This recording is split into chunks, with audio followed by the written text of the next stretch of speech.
Hola a todos, yo soy Félix y este es el episodio 14 de la Biblioteca de Trantor, vuestro podcast de ciencia ficción y fantasía. Hoy de nuevo abordando lo que es un tema fascinante relacionado una vez más con la ciencia ficción, y es que vamos a hablar de un libro. Bueno, la verdad es que más bien de dos libros que forman una especie de dilogía o bilogía, como queráis llamarlo, y que podríamos enmarcar en el subgénero del space opera. Aunque bueno, como os vamos a contar en el audio de hoy, un space opera muy particular y del que se pueden sacar, la verdad es que mucha sustancia. Se trata de La estrella de Pandora y de su continuación, Judas desencadenado, de Peter F. Hamilton. Y bueno, para charlar sobre el tema de hoy me acompaña, bueno, alguien con gran presencia en el mundo del podcasting en España, ya que bueno, es administrador y artífice de Radio Podcastellano. Para los que no sepáis lo que es, pues bueno, os diré que es una gran iniciativa para dar a conocer el podcasting en español, una especie de radio de podcast en internet que bueno, que emite podcast ininterrumpidamente, ¿no? La radio del podcast. Correcto. Y bueno, pues JJ, ¿qué tal? ¿Cómo estás? Muy buenas. Pues aquí, disfrutando de poder participar en uno de mis programas favoritos.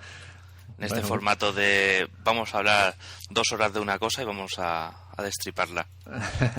Pues nada, bienvenido. Y bueno, pues tenemos con nosotros a JJ, más conocido en el mundillo como Funfrog, en Twitter y demás. Y bueno, pues lo dicho, bienvenido a la Biblioteca de Trantor y vamos a ver qué tal se nos da. Muy bien. Además, curiosamente, fuiste tú el que me recomendó por Twitter estos libros, que yo he leído recientemente, que la verdad es que gracias a ti, porque yo no los conocía, ni al autor ni los libros. Sí, fue unos días que me dio por recomendar este libro. Se lo recomendé a Luis Mayorgas de Fuera de Órbitas, te lo recomendé a ti. Y la verdad es que, bueno, alegre estoy porque os ha gustado, porque normalmente quien da la recomendación tiene un poco de miedo de que le guste o no le guste.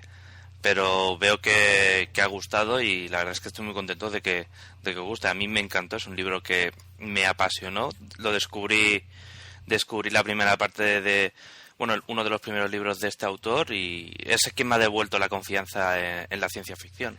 Hombre, la verdad es que es un soplo de aire fresco y bueno, yo cuando lo empecé a leer y me di cuenta de la joyita que tenía entre las manos, bueno, pues rápidamente supe que tenía que hacer un podcast, ¿no? Sobre esta obra, te lo comenté y bueno, si lo recuerdas, pues nada, amablemente te ofreciste a acompañarme y aquí estamos, ¿no? Sí, sí. Esto fue, la verdad es que hace unos meses y bueno, hoy por fin podemos quedar para grabar. Vamos a ver lo que sale. Y bueno, pues nada, echar las presentaciones, si te parece, pues vamos a comenzar. Sí.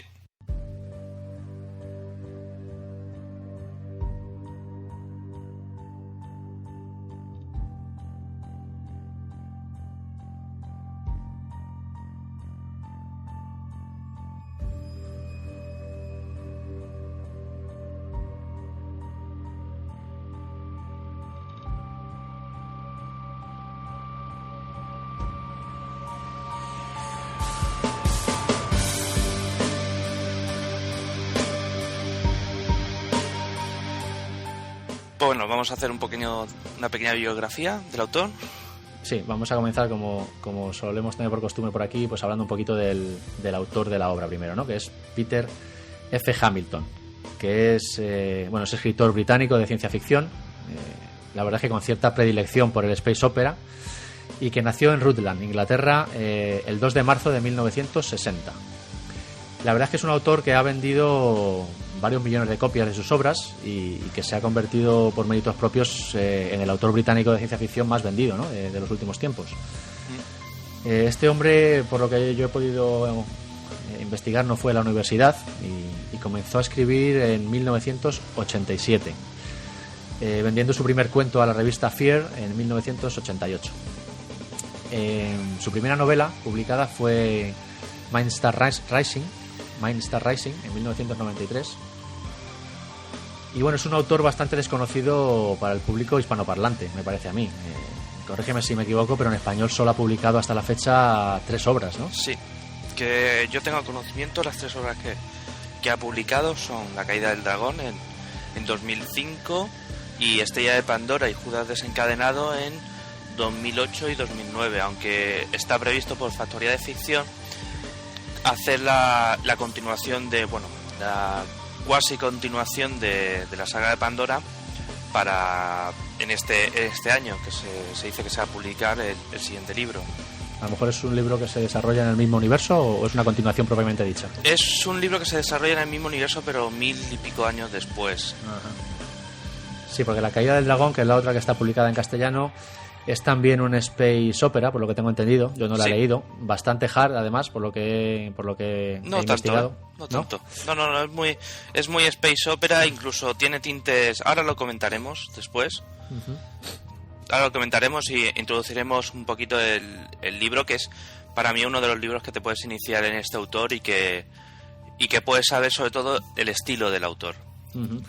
Pues bueno, aparte de esta La caída del dragón, pues luego publicó pues los dos libros que van a ocupar este podcast, ¿no? La estrella de Pandora, publicada en inglés en 2004 y en castellano en 2008, y su continuación, Judas desencadenado, que se publicó en castellano en 2009 y que bueno, viene a llamarse la saga Commonwealth o saga de la Federación Estelar, ¿no? Sí. Y nada, el resto de la obra de Hamilton por el momento, como decíamos, pues no ha sido traducida todavía a nuestro idioma.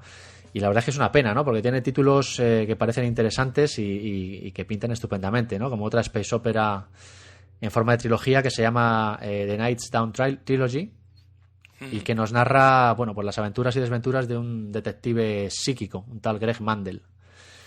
Y luego tenemos otro título que se llama Misspent Youth, que además se desarrolla también en el mismo universo en el que se desarrollan las obras de las que hablamos a hablar hoy, el universo Commonwealth. Pero en un barco temporal pues bastante anterior, ¿no? Ya que aquí empieza además a tratar el tema de los rejuvenecimientos y de la inmortalidad artificial que tanto juego pues da en los libros de los que vamos a hablar hoy, ¿no? Sí. Y bueno, no sé si antes de ya empezar con la introducción de la estrella de Pandora, si quieres contarnos algo de La caída del dragón, que es también un libro que puede servir un poco de introducción a este autor, ¿no? Pues sí, la verdad es que me he hecho una pequeña reseña, y es que La caída del dragón es el primer libro traducido al español, o que al menos yo conozca, editado por Factoría de Ideas en España, y publicado, pues creo que tengo en la tapa del libro, tengo el 2005. Para mí es un libro que yo descubrí por el método JJ de descubrir libros interesantes, que es paséate por la FNAC y si ves una portada interesante, cómpralo. Bueno, me lo apunto, lo pondré en práctica un día. Sí. No, yo he conseguido grandes libros. Yo he llegado a pasar por el lado de librerías, ver una portada, entrar y comprar ese libro, y al final acaba comprando la cuatrilogía. ¿Y la portada de La caída del dragón cómo era? ¿Te llamó la atención? Me llamó la atención. Es una nave, la portada de La caída del dragón es una nave así muy estilizada, muy curvil, con muchas curvas. Y me llamó me llamó la atención el título y sobre todo lo grande que es. Es un libro de 600 páginas. Es un libro... La estrella de Pandora y Judas desencadenado le superan, ¿no? Son casi 800 páginas cada uno. Sí, y en peso. Yo los pesé una vez. Porque estaba muy emocionado cuando me los compré. No, pero lo importante es que pese a ser tan tochos, ¿no? Son libros que casi te dejan con ganas de más, ¿no? Sí, la verdad es que Estrella de Pandora los dos libros se quedan muy, muy cortos. Para ser 1800 páginas de libro bueno.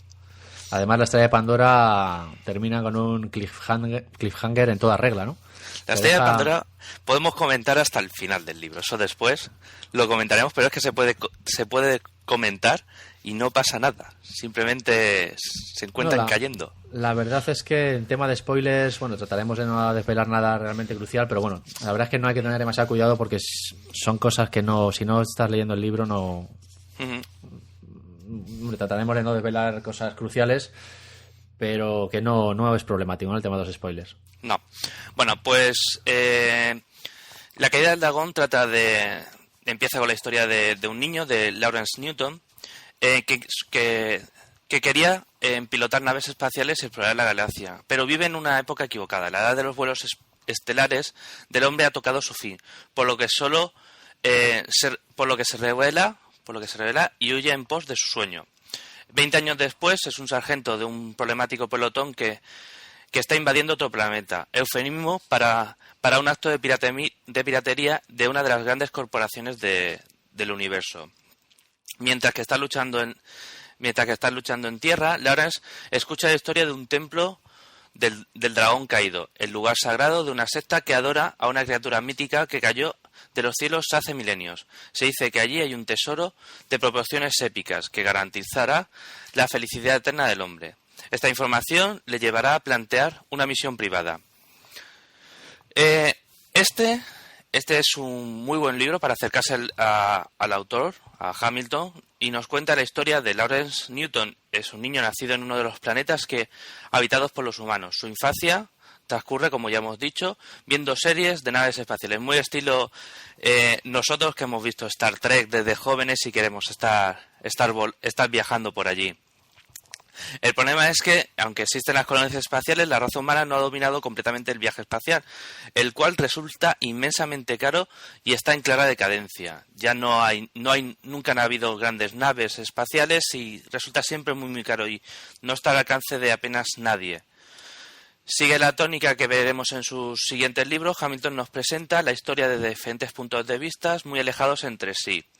Nos contará la historia de Newton adulto, del cual pertenece a la última empresa que se ha dedicado a enviar poblaciones enteras a nuevos mundos para poder volver a empezar y a su posterior amortización, que es a lo que se dedica Newton.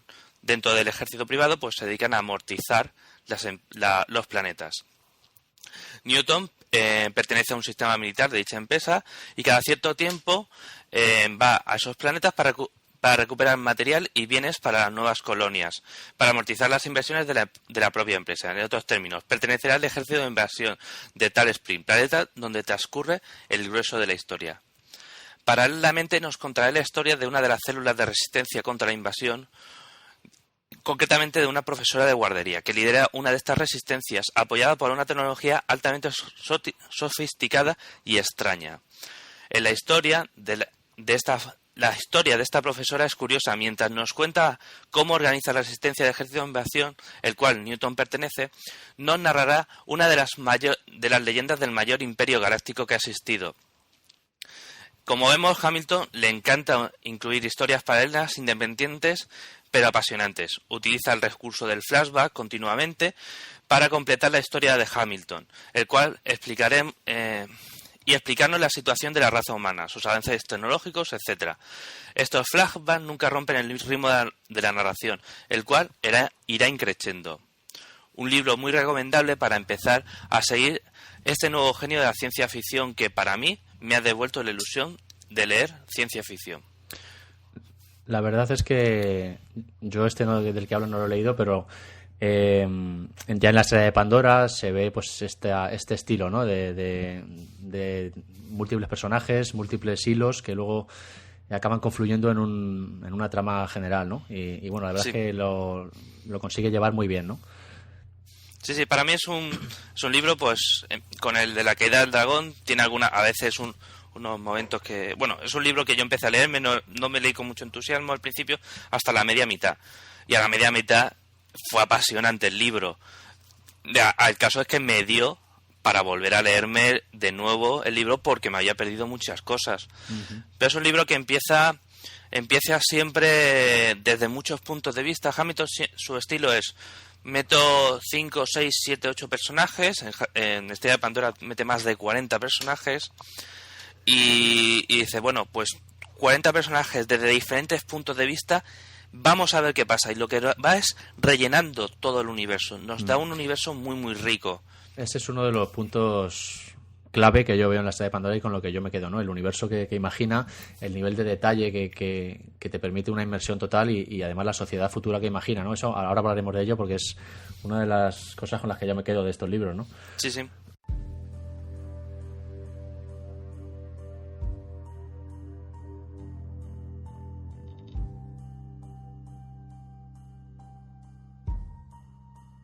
Al igual que la Tierra era el cruce de todos los planetas de la fase 1 de la Federación Intersolar, Verona era el cruce principal para esa sección de la fase 2, con salidas que conducían a 33 planetas diferentes.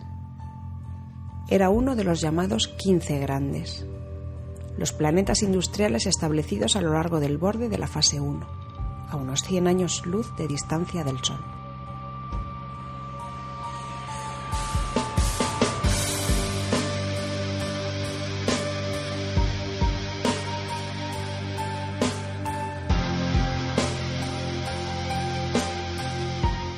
Y bueno, pues si te parece, ya después de hablar de La caída del dragón, libro que por supuesto recomendamos, pues vamos a empezar, si quieres, con una pequeña introducción a la estrella de Pandora y pues bueno, de qué va, ¿no? Muy bien. Podemos decir que estamos en el siglo 25 y bueno, la raza humana, aunque parezca tópico, se ha expandido por el universo, ¿no? Colonizando pues cientos de planetas congruentes con la vida humana y bueno, ha formado una enorme civilización humana que se conoce como la Federación. Todo esto ha sido posible gracias al descubrimiento y control de la tecnología de los agujeros de gusano, que bueno, que permite viajar por el espacio pues sin necesidad de costosas naves espaciales, bueno, de una manera limpia y rápida, ¿no? Ahora lo hablaremos de ello en detalle. Y bueno, en esta expansión pues el hombre se ha ido encontrando con varias razas alienígenas, aunque bueno, hasta la fecha pues todas pacíficas o indiferentes, ¿no? Y bueno, el futuro, la verdad es que en el momento en que empieza el libro pues se abre lleno de posibilidades para la raza humana, ¿no? ¿Pero qué ocurre? Pues bueno, un astrónomo observa un día pues una serie de anomalías en un par de estrellas muy distantes a las que el hombre pues aún no se ha acercado, porque esto de los agujeros de gusano pues tiene un alcance limitado, ¿no? El hombre se va expandiendo por fases, que ahora lo comentaremos también. Y bueno, estas estrellas pues han dejado de emitir luz de repente, ¿no? Se descubre que hace 1000 años los sistemas estelares de esas estrellas, que se conocen como el par Dyson Alpha y Dyson Beta, fueron rodeadas por algún tipo de barrera artificial. Y bueno, pues evidentemente estas barreras comienzan a generar preguntas interminables, ¿no? ¿Quién creó las barreras? ¿Qué raza posee una tecnología tan extraordinaria como para conseguir encerrar un sistema estelar entero dentro? ¿Fueron construidas para encerrar algo o para no dejarlo entrar? Bueno, ya el título de la primera novela, La estrella de Pandora, pues sin duda hace referencia obvia a la mítica caja de Pandora, ¿no? Sí. Porque claro, evidentemente alguien con una tecnología capaz de levantar una barrera impenetrable alrededor de un sistema estelar de la noche a la mañana, la verdad es que puede llegar a dar mucho miedito, ¿no? Sí, sobre todo le genera muchos problemas al descubridor de eso. Además es curioso, a mí me llamó la atención el astrónomo que descubre, pues Hamilton te narra en el libro cómo la astronomía, propiamente dicha, es una ciencia en decadencia, ¿no? Sí. Desde el momento en que se descubren los agujeros de gusano, tanto la astronomía como la carrera espacial caen en desgracia, ¿no? Porque ya no hacen falta, ya no te hace falta naves espaciales para viajar por el universo. Ya no te hace falta la astronomía. ¿Por qué estudiar las estrellas desde lejos cuando puedes acercarte a ellas, ¿no? Entonces, la verdad es que todos esos aspectos son curiosos e interesantes. Y a mí me parecieron realmente...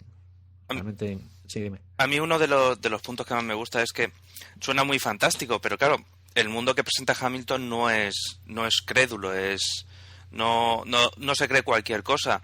El propio autor le confiere al astrónomo la capacidad de decir, si publico esto tendré muchos problemas porque nadie se lo creerá. Sí.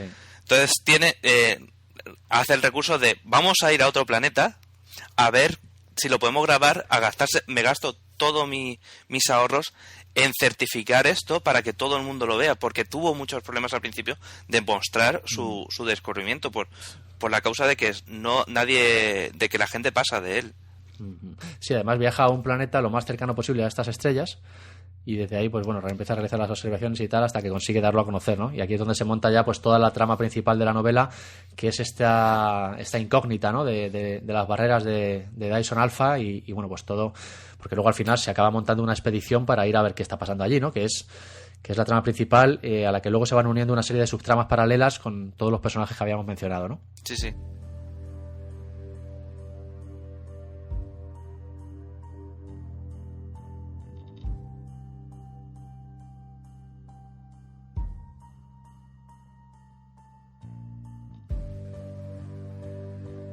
No se había dado cuenta hasta entonces de lo mucho que le asustaba morir. No era algo que esta sociedad pudiera entender. No con las expectativas de rejuvenecimiento y renacimiento inculcadas desde el momento de nacer. La generación posterior a 2050 sabía que podía vivir buena parte de la eternidad. Formaba parte de sus derechos.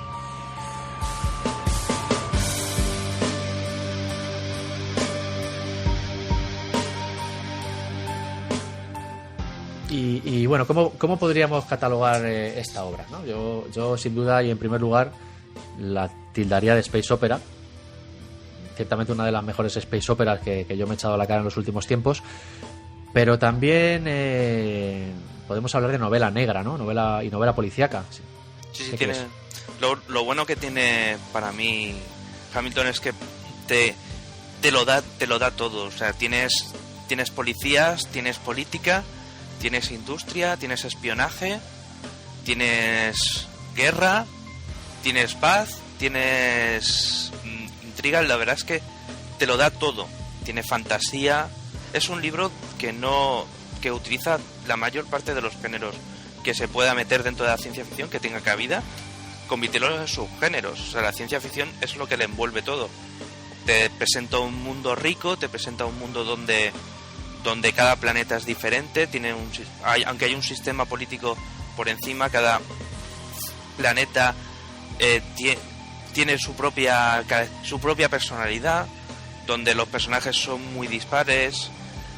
No sé, es grande, el libro es muy grande, y uno de los grandes avances que tiene Hamilton es también la tecnología. No utiliza tecnología fantástica como pueda ser teletransporte o eso, no.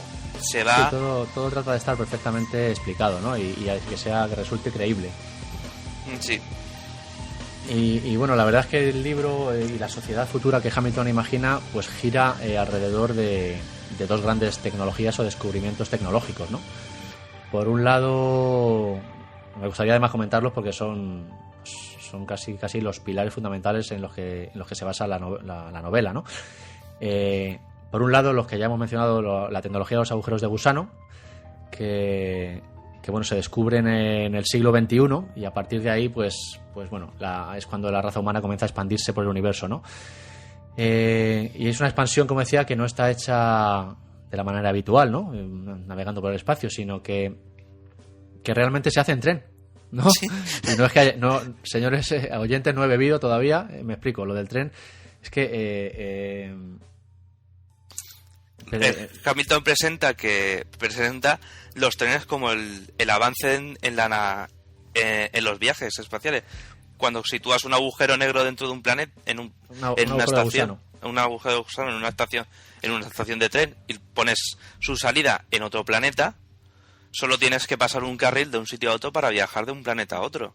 Claro, entonces todas las estaciones planetarias para viajar pues son estaciones de tren, solo que hay un gran portal, que es un agujero de gusano, que da a otro mundo. Entonces todos los transportes por la Federación se realizan en tren, a través de los agujeros de gusano, por supuesto. Sí. Entonces este dominio de esta tecnología ha permitido a la humanidad pues abrir portales entre mundos a años luz de distancia, ¿no? Y viajar entre ellos en un instante, de manera rápida, de manera limpia y de manera sencilla, ¿no? Y bueno, de hecho, una de las primeras cosas que llama la atención cuando empezamos a leer esta obra, pues es, como decimos, la manera de viajar, ¿no? Que es a través del ferrocarril. Sí. Trenes que atraviesan estos agujeros de gusano para viajar de un mundo a otro, o incluso dentro de un mismo mundo para viajar rápidamente entre continentes y todo este tipo de historias, ¿no? Además hace que la carrera espacial no esté en decadencia, sino que sea inexistente. No se controla los viajes en el espacio, ni se plantea en la obra, hasta bien avanzada la obra, ¿qué hacemos con las naves espaciales? Porque es que existen 4 o 5 naves espaciales, el resto todo es por tren. Incluso... Claro, además el comienzo del libro es brutal, ¿no? En este sentido. Comienza con la llegada del hombre a Marte en el siglo XXI. Y bueno, no queremos desvelar lo que ocurre, pero vamos, es un comienzo que dices, Dios, ¿qué ha pasado? Te quedas con la boca abierta, ¿no? Como diciendo, joder, y ya te dan ganas de seguir leyendo, evidentemente. Sí. Sintió un ligero cosquilleo en la piel cuando el vagón atravesó la cortina presurizada que evitaba que se mezclaran las atmósferas de ambos mundos. Aunque salvaba una distancia de 118 años luz, el agujero de gusano en sí no tenía longitud interna. La maquinaria del generador que lo creaba, sin embargo, tenía un volumen considerable, la mayor parte del cual se encontraba oculto en los inmensos edificios auxiliares de hormigón que había tras el tejado.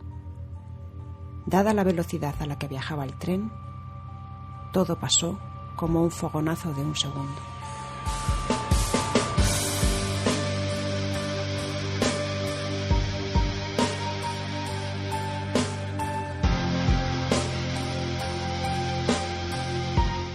Entonces, bueno, yo si algo destacaría por encima de lo demás, con lo que me quedaría de esta obra es esta sociedad futura que Hamilton imagina, esta sociedad humana del siglo XXV evolucionada a partir de la nuestra, actual, y como decía, cuyo desarrollo pues gira en torno a estos dos grandes pilares tecnológicos fundamentales, ¿no?, que se descubren ambos en el siglo XXI. Por un lado, el tema de los agujeros de gusano, que ya hemos comentado la implicación que tiene, y por otro, pues las técnicas de rejuvenecimiento, de renacimiento y de grabación de memoria, ¿no?, que permiten al hombre pues disfrutar de una especie de inmortalidad artificial, ¿no?, de una juventud eterna,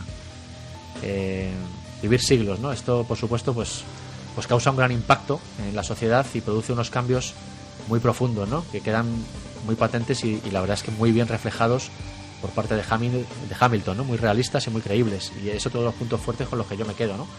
Sí, la verdad es que una de las cosas que plantea Hamilton es que una vez has conseguido la inmortalidad, ves el choque generacional entre la conversación de lo que puede ser el padre con su hijo y el padre con un aspecto de 16 años y el hijo con un aspecto de 52, que es un choque que lo plantean como normal dentro del libro, pero que al lector se queda diciendo, joder, es que el padre parece tiene 16 años, y es que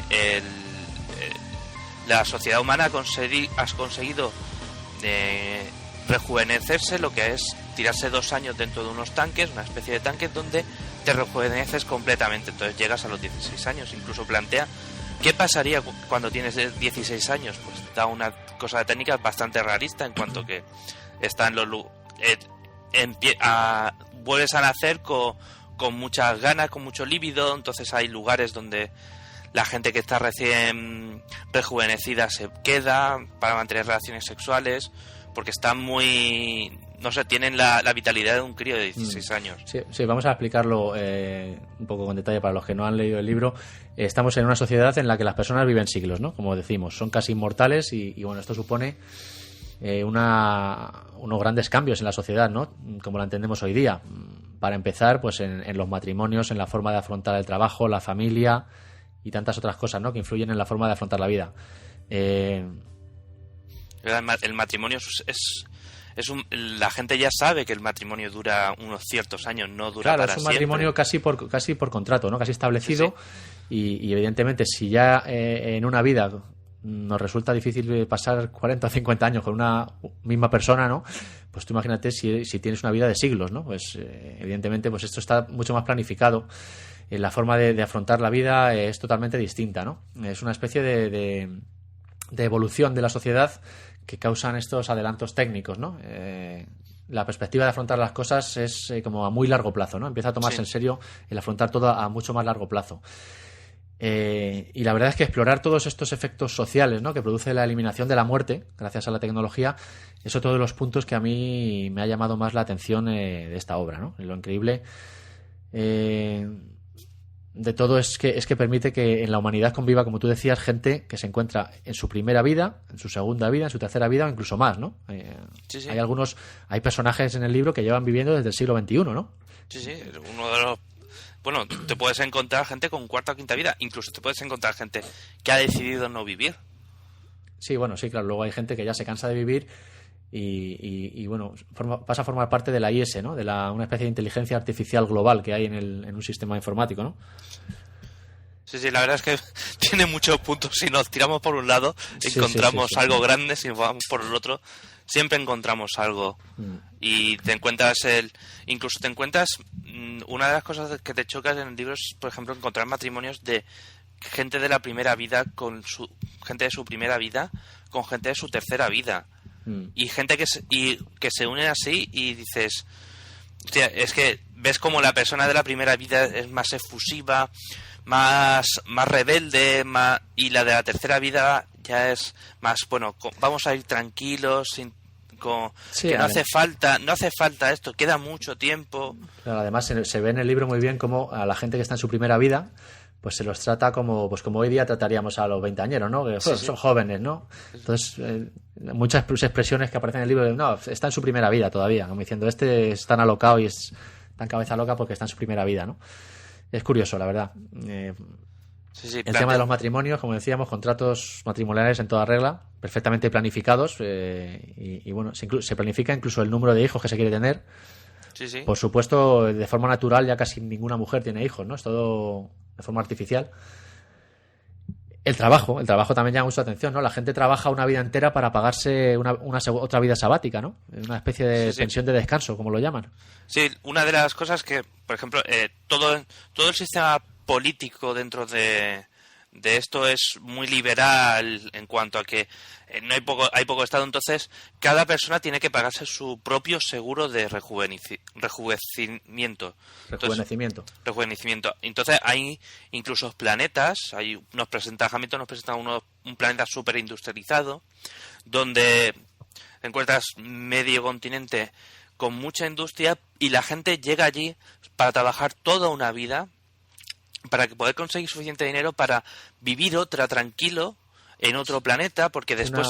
Una vida sabática, como lo llaman ellos en el libro.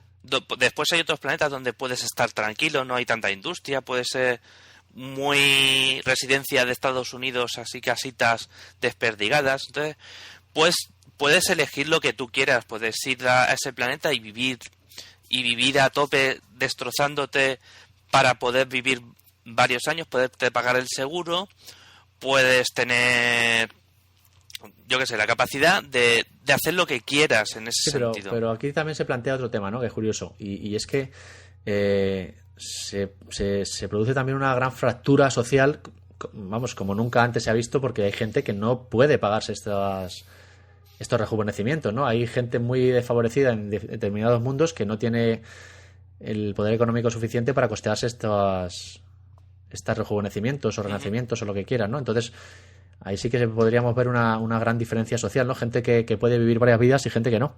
Sí, y se plantea en el propio libro un grupo socialista donde cree todos los planteamientos socialistas en cuanto a que todas las personas tengan lo mismo. Es un planeta entero, ¿no?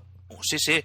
Y bueno, y hay atentados terroristas por culpa de esto. Nos plantean hasta la fractura social que pueda generar, plantea atentados terroristas donde una de los mayores crímenes no es matar a una persona, es matarla de verdad.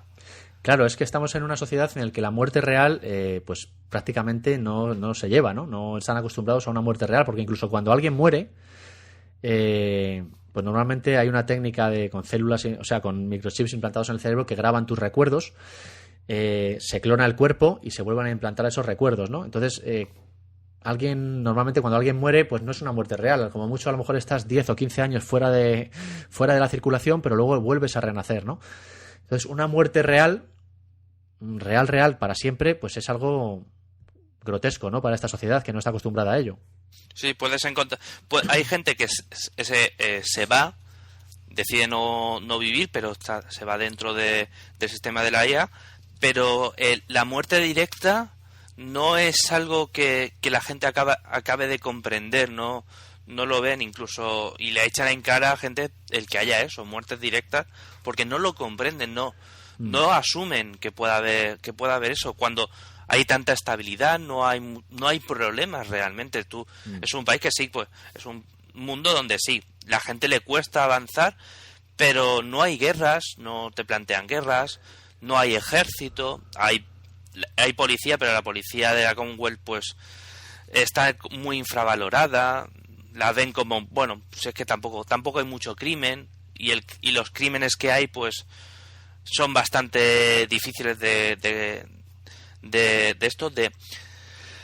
resolver, porque hay muchos problemas en cuanto a que puedes llegar a perder parte de la memoria, te la puedes borrar, pues puedes hacer muchas cosas. El chip de memoria le da mucho juego al libro.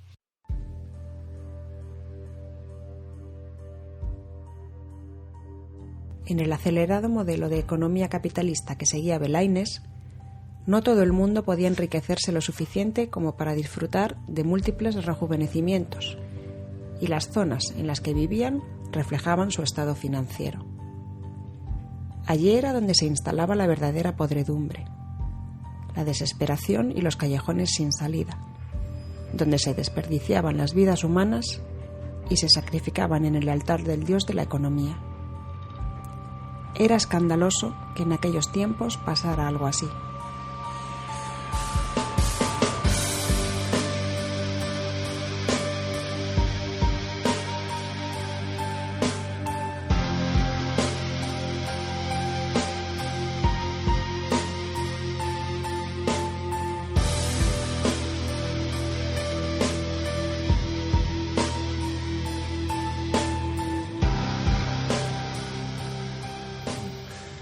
Podríamos, si quieres, comenzar a describir un poco el universo, ¿no? El universo que nos presenta Hamilton, el sistema político que tiene. Sí, bueno, estamos ante una federación de planetas. Hay cientos de planetas colonizados. Y bueno, el sistema de gobierno es una especie de democracia, pero muy liberal, ¿no? Y que está regida realmente por grandes dinastías, ¿no? Grandes dinastías que fueron pues las que primero colonizaron los primeros planetas. La expansión humana se produce en fases, ¿no? La primera fase, que son los 15 grandes. Claro, una primera oleada, una primera fase de exploración que fue la que salió de la Tierra en primer lugar. Y que bueno, los primeros planetas que se colonizaron son los planetas que realmente ahora en la Federación son los más importantes, ¿no? Tanto industrial como tecnológicamente hablando, como bien dicen, los 15 grandes, ¿no? Con la Tierra como centro de gobierno. Efectivamente, con la Tierra como centro. Planetas fundados pues por una gran compañía, financiados por una gran compañía y dirigidos por una gran compañía, ¿no? Y cada uno de estos planetas suele ser propiedad de una de las grandes dinastías que gobiernan la Federación, ¿no? Sí. Una sociedad capitalista gobernada por grandes dinastías y bueno, la verdad es que extremadamente liberal, ¿no? Sí, han conseguido que no haya muchos impuestos porque hay muchas cosas que no se pagan. Es un gobierno muy Estados Unidos. Es coger a Estados Unidos y llevarlo a casi su máximo esplendor. Aunque bueno, dentro te puedes encontrar facciones o grupos o planetas enteros donde deciden separarse del sistema y gobernarse a sí mismos con otros preceptos, incluso fuera de la tecnología. También se lo plantean, decir, bueno, pues nosotros nos gobernamos de otra manera y se gobiernan de otra manera. No hay invasiones en cuanto a ese planeta vamos a invadirlo, o hay iniciativas donde nos vamos a fundar otro tipo de sociedad y van y la fundan. Claro, es que esto es un aspecto que a mí me parece que condiciona todo el tema de los agujeros de gusano, esta capacidad de expandirse sin límite, ¿no? De recursos ilimitados. Es otro aspecto fundamental de la novela, condiciona a esta sociedad que imagina Hamilton, tanto o incluso más que el tema de los rejuvenecimientos, ¿no? Poder expandirse sin límite por el universo de forma rápida, pues causa todos estos cambios que tú hablabas, ¿no? Transforma la sociedad en el siglo XXV con respecto a la que conocemos hoy en día, ¿no? Y además que nos invita a reflexionar sobre temas interesantes, ¿no? Porque esta expansión sin límites, que provoca pues tener a nuestra disposición un número ilimitado de planetas, ¿no? Por el que expandirse, el tener recursos ilimitados, el cambio social que provoca también es drástico, ¿no? Ya no estamos recluidos en el planeta Tierra con recursos finitos, sino que las posibilidades que se nos abren causan una serie de consecuencias, ¿no? Que Hamilton, la verdad es que sabe mostrárnoslas de manera excepcional. Yo mencionaría también el tema de la ecología, ¿no? De repente, la ecología toma un papel predominante, ¿no? En algunos mundos, sobre todo en la Tierra, por ejemplo, que se convierte poco menos que en una reserva natural en la que está prohibido todo tipo de emisión contaminante, ¿no? Está prohibido hasta conducir coches. Claro, no están permitidos, no están permitidos los vehículos de combustión. Hamilton nos narra como la Tierra del siglo XXV se ha recuperado ya de los estragos causados por el hombre durante el siglo XX y XXI. La verdad es que es un vergel y bueno, pues hay unas leyes medioambientales draconianas hacen inconcebible construir en la Tierra cualquier tipo de central eléctrica que queme combustible, ¿no? Sí. Además, se sustituye, no existen centrales de energía dentro de la Tierra. Eso iba a comentar. Es curioso como el libro describe como en el año 2190 se construye en la Luna una central eléctrica global solar, que lo llaman ellos, formada por varios paneles solares enormes, ¿no? Construidos a lo largo de todo el ecuador de la Luna, de modo que en todo momento siempre está recibiendo luz del Sol, ¿no? Y la Luna se convierte de esta manera pues en la principal fuente de energía de la Tierra, ¿no? La energía generada en la Luna se transfiere a la Tierra pues a través de microagujeros de gusano, ¿no? Que se distribuyen y se distribuye por todo el planeta pues por una especie de redes superconductoras continentales que tienen, ¿no? Sí. Y la verdad es que tiene su lógica, ¿no? Ya no hay necesidad de acabar con los recursos naturales de la Tierra ni de contaminarla, ¿no? Tenemos mundos ilimitados que explorar, con lo cual pues ciertos mundos se preservan, ¿no? Ecológicamente hablando. Y bueno, ahora el hambre de las economías y de los mercados tiene otros pasteles en los que morder, ¿no? Sí, porque uno de los planteamientos es que hay mundos donde pueden ser un poco más laxos, porque se ha dominado la tecnología de la fusión, la energía en otros planetas donde no se ha realizado la gran inversión de la Tierra, que es energía a través de un satélite, se consigue a través de la fusión. Y de las cosas que plantea Hamilton es que puedes llegar incluso a planetas donde se restringe excesivamente la expansión de edificios a una zona en concreto, porque todo el planeta no pueden tocarlo, solo se puede tocar un triángulo de porción de tierra para su construcción. El resto no puede ser tocado. Llegan las limitaciones ecológicas, llegan hasta ese punto. Hombre, la consecuencia de disponer de recursos prácticamente ilimitados, ¿no? Y de manera fácil, porque con este tema de los agujeros de gusano puedes moverte por el universo de una manera muy limpia y muy rápida, ¿no?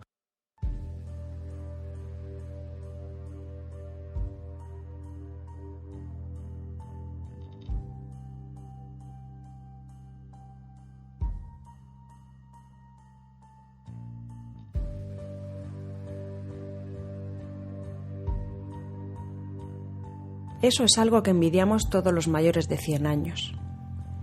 Puede que con el rejuvenecimiento podamos comprar cuerpos jóvenes, pero la integridad y la intensidad de la juventud, eso no es más que un recuerdo que se desvanece.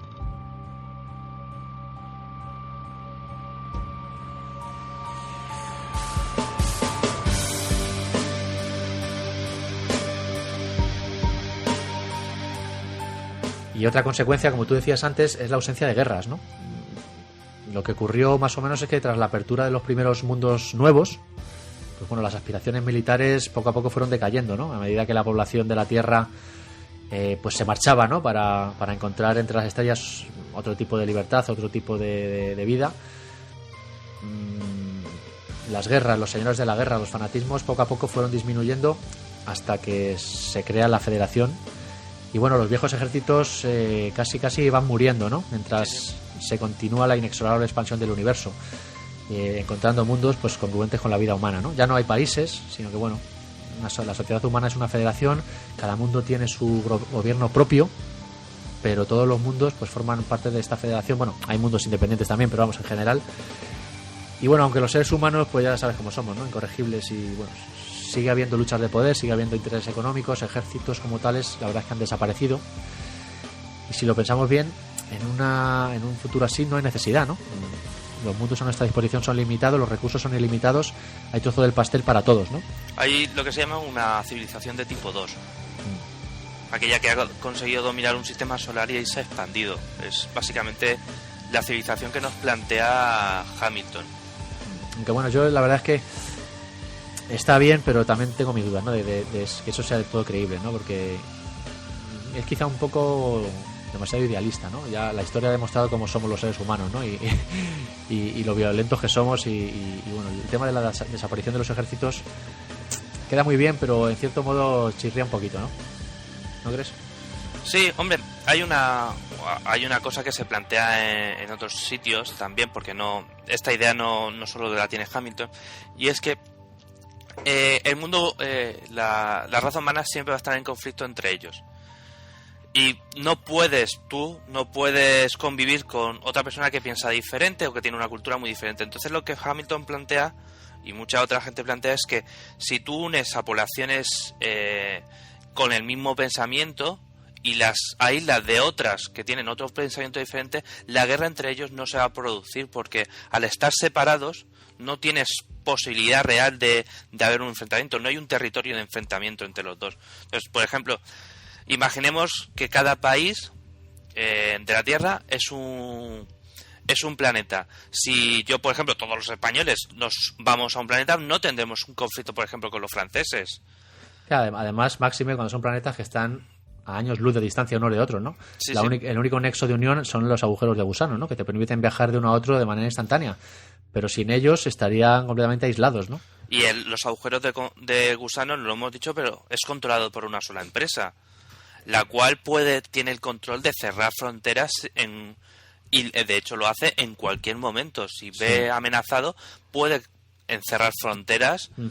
Entonces, si hubiera un conflicto, ahí entran muchos factores. Entra el factor intentar mover por un ejército de un lado a otro, pero claro, tienes que pasar a través de una empresa porque tú no puedes, con tus medios no puedes llegar al otro lugar. Sí. Visto de esa manera sí que cobra más sentido, sí, la verdad es que sí. Además, esto de la ausencia de ejército, la ausencia de naves espaciales, cobra mucho sentido en el libro cuando la raza humana monta su expedición a Dyson Alpha y se encuentra pues con lo que no debe, ¿no? Se encuentra enfrentada a casi diría yo que al horror, ¿no? Sí. Se encuentra, puede ser al enemigo más chungo que te puedes encontrar en un libro. Sí, ahora hablaremos de él porque también tiene su miga. Entonces, bueno, pues esta ausencia de ejércitos, ausencia de flota espacial cobra especial importancia por eso, ¿no? Cuando llega el momento de que la necesitan, ¿no? Entonces, bueno, ahora hablamos de ello si quieres.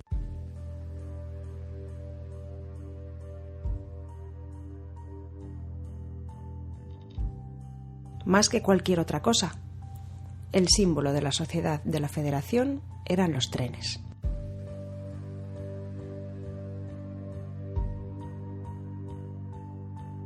Prueba a rejuvenecer 5 veces, a tener que volver a un trabajo de 9 a 5, siglo tras siglo, solo para poder ahorrar la mitad de tu salario en un fondo de pensiones de descanso que te permita volver a hacer exactamente lo mismo una y otra vez.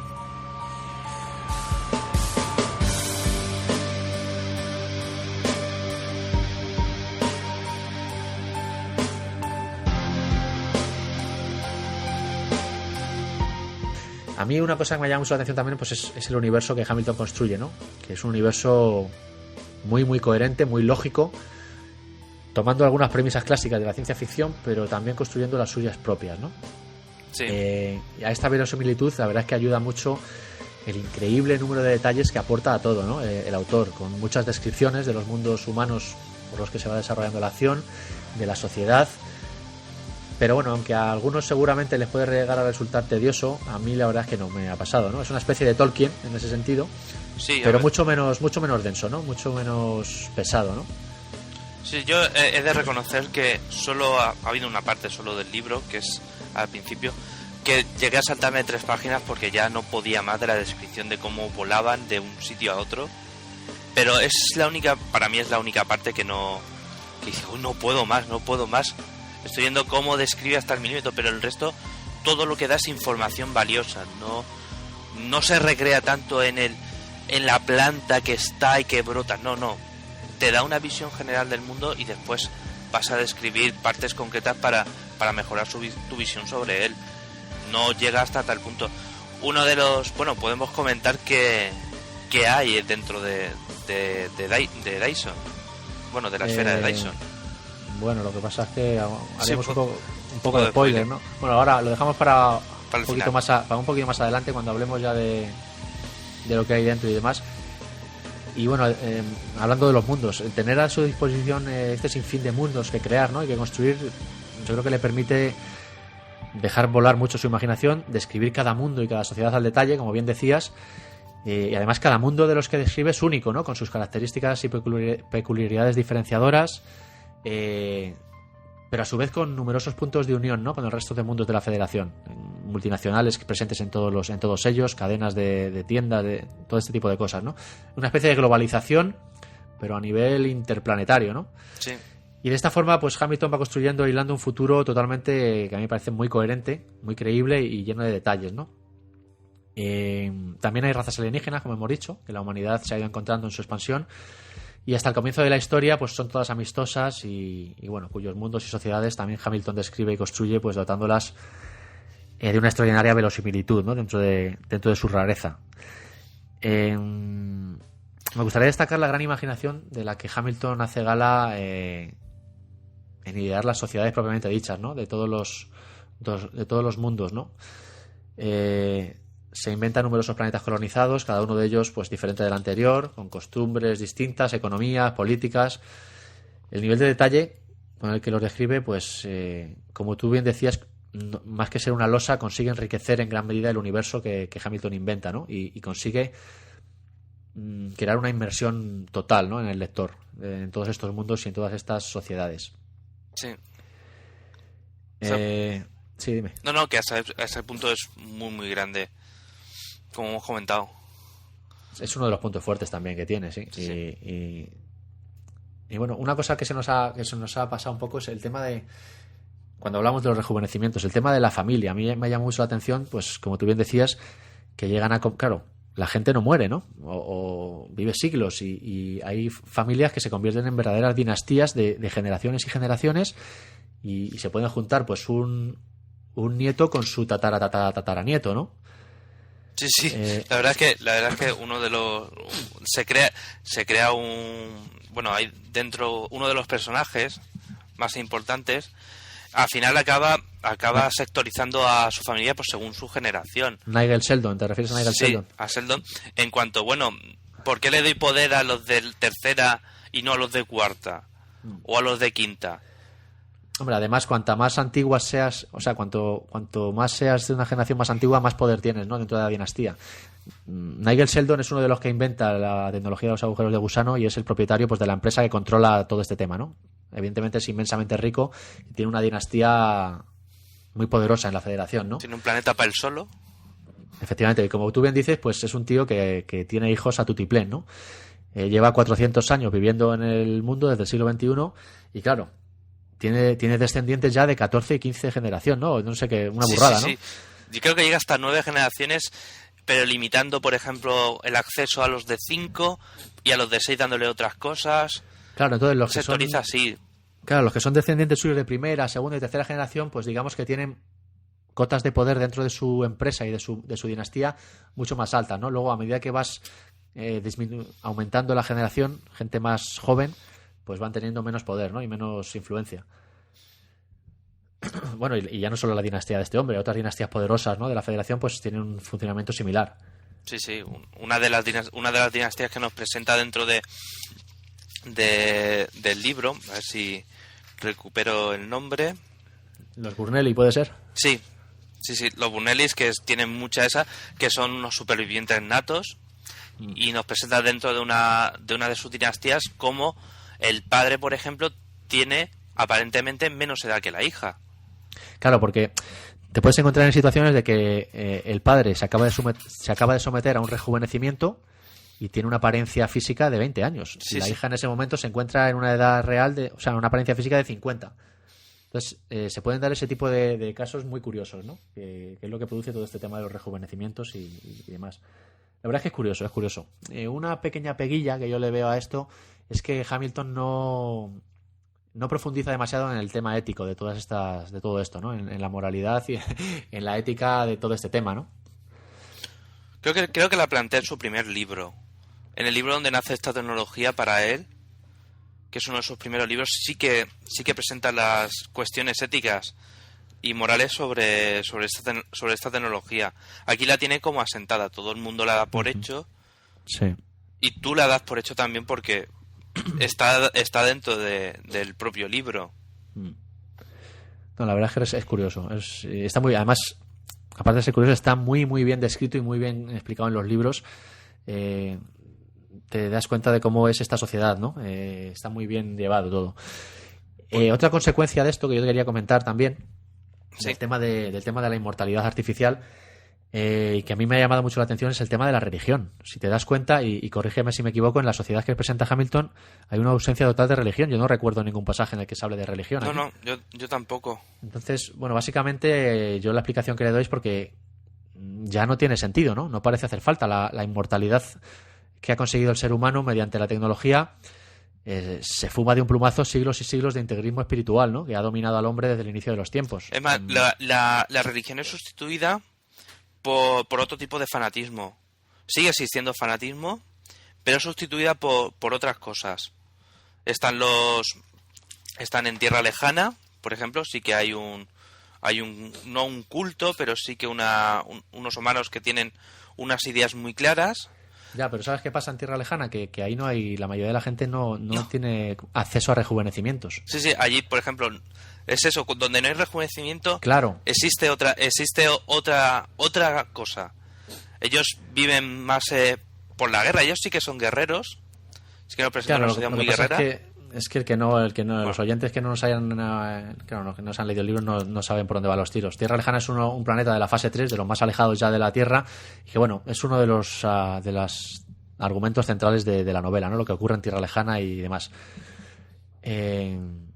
Pero sí, la verdad es que tiene razón, claro. Se ve que en lugares donde hay ausencia de esta posibilidad de vivir siglos y siglos, pues el tema religioso está un poco más presente.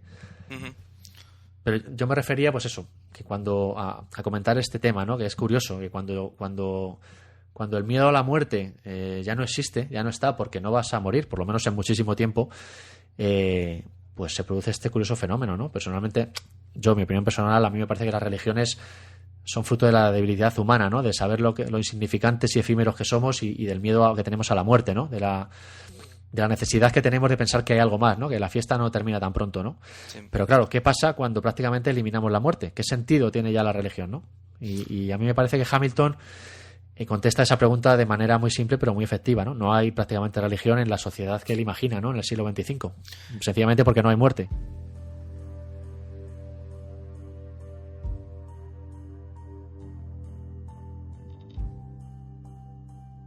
Encontrarían su cuerpo, extraerían la célula de memoria y lo someterían al proceso de renacimiento. Estaba seguro. Pero no sería él como tal el que viviría en el futuro. Jamás había aceptado esa forma de continuación como lo habían hecho las generaciones nacidas en la Federación. Era muy difícil romper con ese viejo hábito, que era pensar como en el siglo XXI. Pero este no era un mal sitio para que se termine todo. No después de 380 años.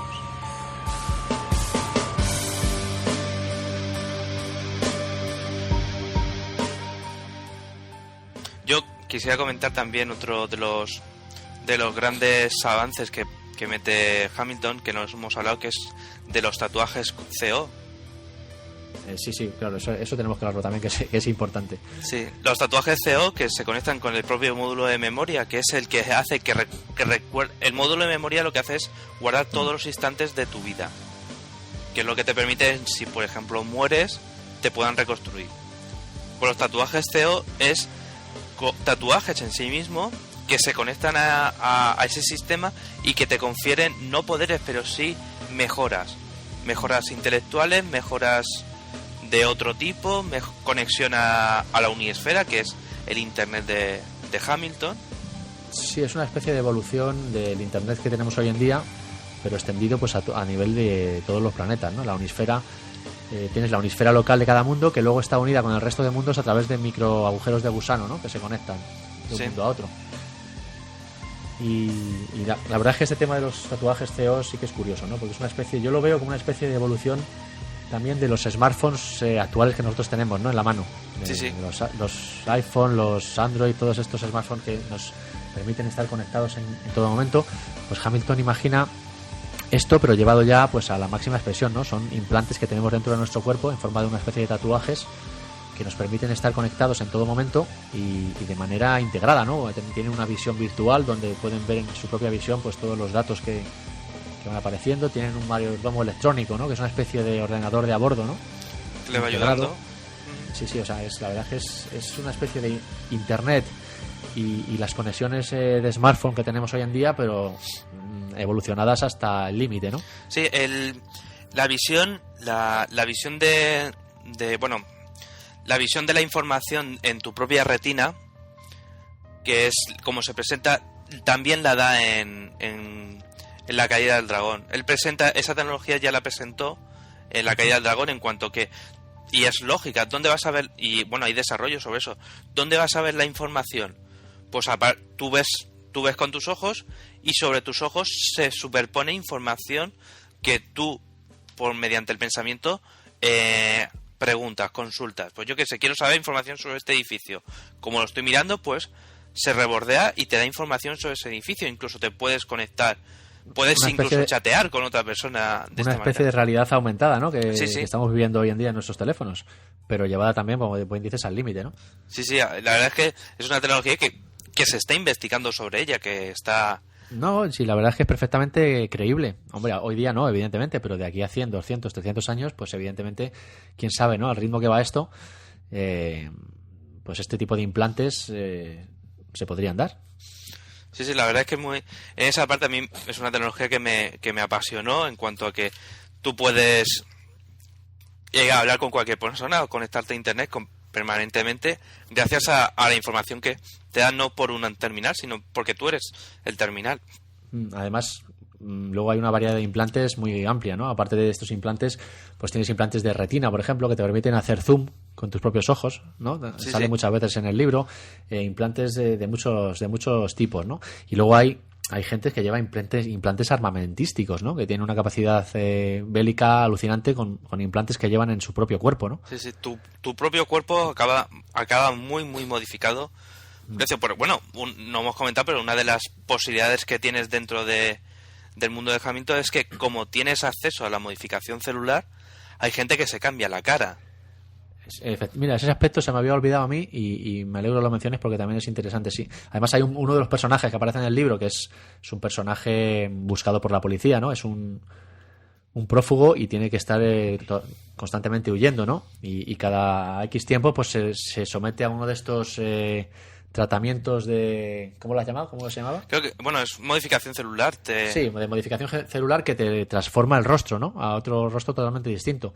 Además, es curioso porque también te cuenta cuando una persona, como es el caso de este tipo, ¿no? De este personaje, se ha sometido ya a lo largo de los años a muchas modificaciones de este tipo, pues ya se le va notando la cara como que se notan los efectos, ¿no? Que tiene la cara ya como un poco caída, ¿no? Sí, la tiene destrozadísima. Lo comenta, sí, que es el exceso uso de esto también pues tiene efectos secundarios, ¿no? Sí, incluso se muestra una sociedad donde no hay gente gorda. Porque aquel que puede ser, incluso o miran mal porque no es tan cara, parece ser que es muy accesible esa tecnología para que cualquier persona se reestructure celularmente para quitarse todo lo que le sobra.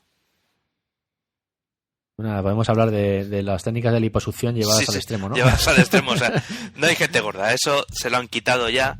Otro de los aspectos que sí que se da cuenta es que, por ejemplo, menciona los deportes competitivos y las olimpiadas y dice que ya son inútiles, o sea, nadie va las olimpiadas se ven con muy malos ojos, o sea, no se ve porque la gente ya es una competición de a ver quién se ha potenciado más o quién se ha puesto el último implante.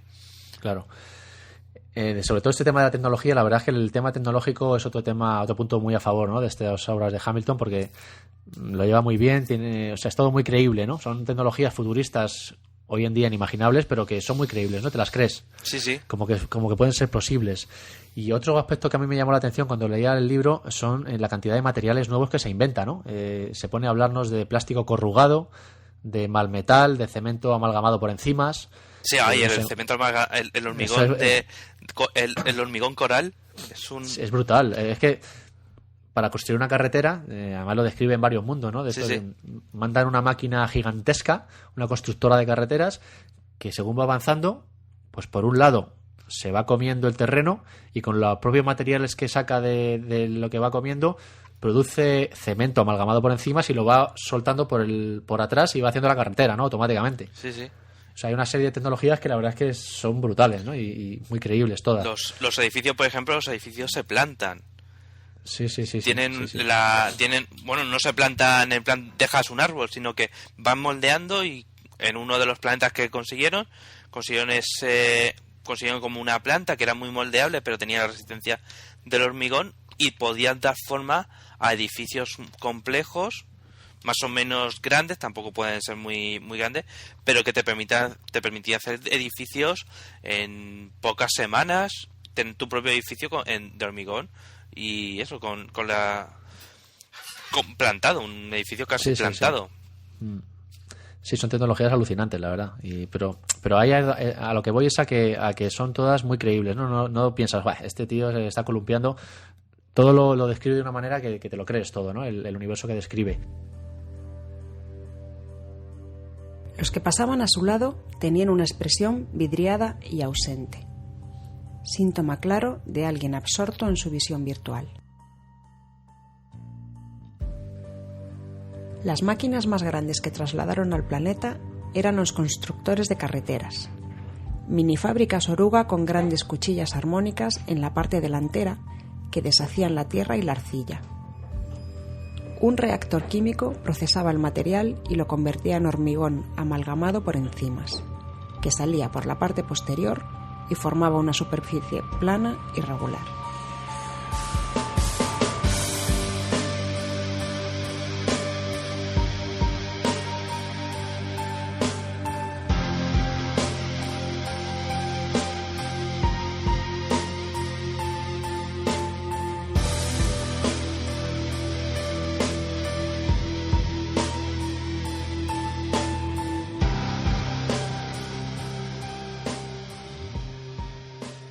Podemos comentar un poco de personajes. Sí, el tema de los personajes también es crucial, ¿no? Porque con todo este escenario que estamos comentando de fondo, Hamilton la verdad es que pone en funcionamiento una obra coral, ¿no? Una obra con multitud de personajes, con muchos hilos que, como hemos dicho, al final confluyen en una trama principal que va avanzando. Además va avanzando de manera pausada, sobre todo al principio, pues hacia un objetivo que nos va enseñando casi con cuentagotas, ¿no? Y bueno, lo cual va creando la tensión justa, ¿no?, en el lector para mantenerlo pegado a las páginas del libro. Y este estilo de varios personajes, por lo que tú me has contado y por lo que yo he leído, suele ser bastante característico en la mayoría de sus obras, ¿no? Es una técnica que utiliza mucho. Y la verdad es que le viene muy bien le viene muy bien. A mí, por ejemplo, me gusta, es comparable, podríamos compararlo en una película que pueda ser como Airbag. O eso, que son Airbag o Nada como Cerdo, decididamente, que son películas que muestran muchos personajes que al final confluye todo en uno. Mira, lo han llegado, yo he llegado a leer que lo han llegado a comparar incluso con Canción de Hielo y Fuego. Hombre. El tema, salvando las distancias, sí. Me refiero al tema de los personajes, los múltiples hilos, ¿no?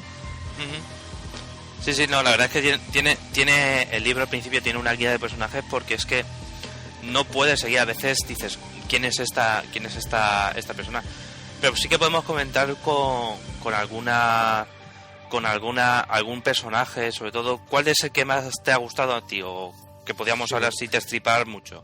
Sí, bueno, yo lo que iba a decir es que, pese a ser una obra coral, como bien hemos dicho, a mí me parece que el personaje central, que finalmente servirá pues como nexo de unión a todos los demás, ¿no?, a todos los hilos que abren los demás personajes, es la investigadora jefe de la Federación, Paula Mio, ¿no? Sí. No sé si opinas igual que yo.